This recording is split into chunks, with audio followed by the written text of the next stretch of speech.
सुप्रभात। प्रेम निवाहन एक रस, जाने बिरला कोई। प्रेम निवाहन एक रस, जाने बिरला कोई। यह हमारी आज की आध्यात्मिक चर्चा का विषय है।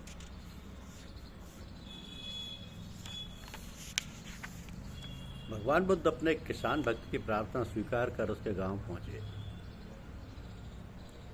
किसान ने उनके प्रवचन का आयोजन किया। अचानक किसान का बैल बीमार हो गया।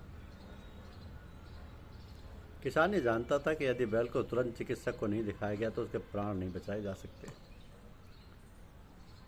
इसलिए वह प्रवचन में ना जाकर बैल को लेकर चिकित्सक के पास चला गया। गांव के कुछ लोगों ने भगवान बुद्ध से कहा कि यह किसान कितना स्वार्थी है। आपके प्रवचन का आयोजन कर स्वयं यथार्थ स्वार्थ के वशीभूत होकर प्रवचन में नहीं आया। भगवान बुद्ध ने कहा, किसान ने प्रवचन सुनने की जगह कर्म को महत्व देकर सिद्ध कर दिया है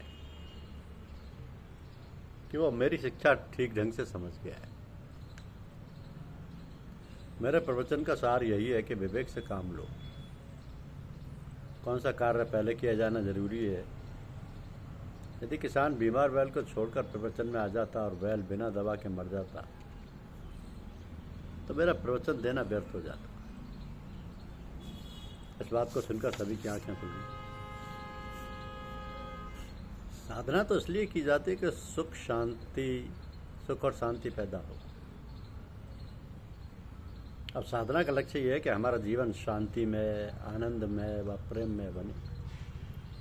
साधना तो कई प्रकार की होती है, लेकिन हमारा तात्पर्य साधना से है परमात्मा की प्राप्ति की साधना, आनंद की प्राप्ति की साधना, मोक्ष की प्राप्ति करना इत्यादि इत्यादि। लेकिन परमात्मा हमारा लक्ष्य है, हमारी साधना का लक्ष्य है परमात्मा को प्राप्त करना या मुक्ति को प्राप्त करना या परमानंद को प्राप्त करना। तो कैसे होता है ये सब? बात है कि जैसा हम सोचते हैं वैसे ही हम बनते। तो जब हम परमात्मा की याद करें, हम जो जाप करें उसको हम समझें, हमारे अंदर ये भावना हो कि हम क्या जप कर रहे हैं, हम किसकी याद कर रहे हैं, क्यों कर रहे हैं। तो जब हम परमात्मा की याद करते हैं तो परमात्मा है क्या?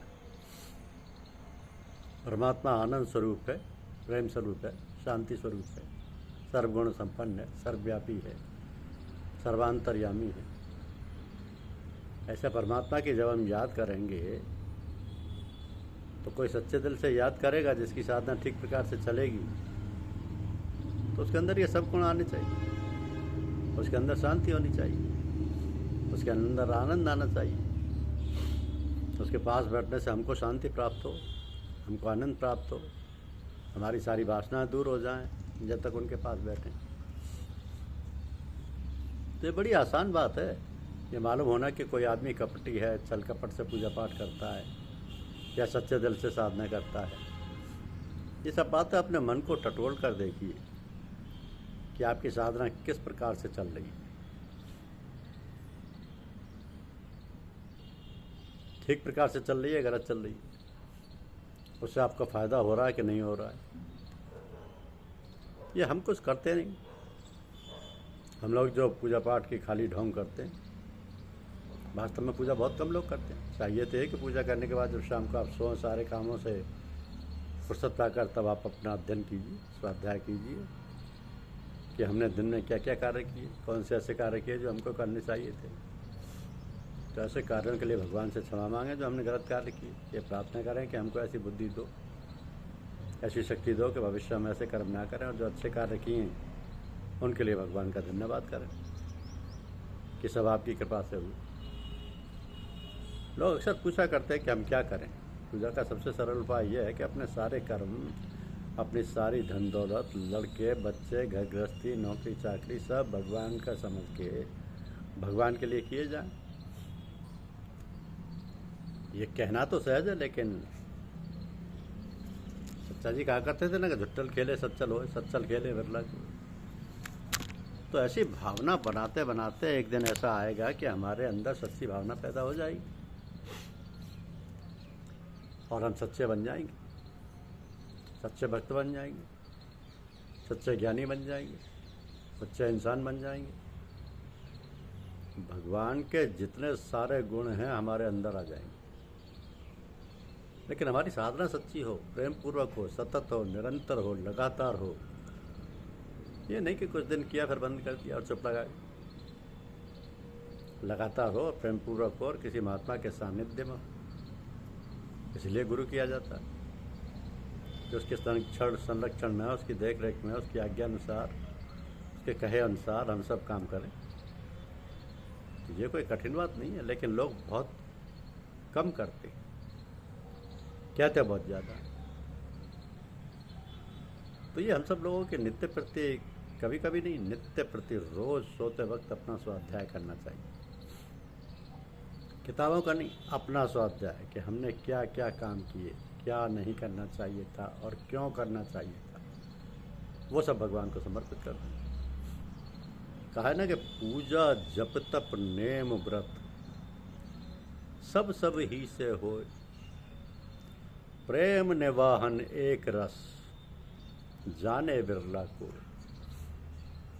तो आज हमारे पास धन दौलत है, लड़के बच्चे हैं, कुटुंब में और गांव बस्ती में सब जगह हमारा मान सम्मान है।